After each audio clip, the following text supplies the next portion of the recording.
தேவ வார்த்தை உபாகமம் 11ஆம் அதிகாரம் 7வது வசனம். கர்த்தர் செய்த மகத்துவமான கிரியைகள் எல்லாம் உங்கள் கண்கள் அல்லவோ கண்டது. நம்முடைய தேவன் மகத்துவமான கிரியைகளை செய்கிற தேவன்.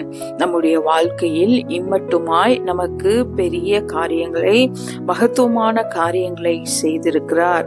நம்முடைய சொந்த கண்களாலே அதை நாம் பார்த்திருக்கிறோம்.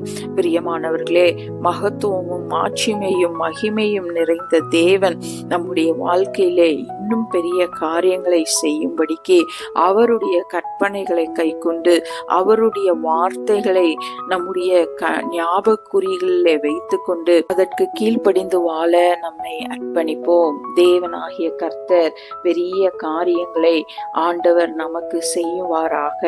அவருடைய மகத்துவமான கிரியைகளை இஸ்ரவேல் ஜனங்களுக்கு செய்தது போலவே, அதை அவர்கள் கண்களால் கண்டது போலவே தொடர்ந்து அவரை ஆராதிக்கிற பிள்ளைகளாகிய நமக்கும் மகத்துவமான கிரியைகள் எல்லாம் நம்முடைய சொந்த கண்களாலே காணும்படியான அற்புதங்களை எல்லாம் தேவன் உங்கள் ஒவ்வொருவருடைய வாழ்க்கையிலும் இதனாலே செய்வாராக என்று இயேசுவின் நாமத்தில் உங்களை வாழ்த்துகிறேன். ஆமென்.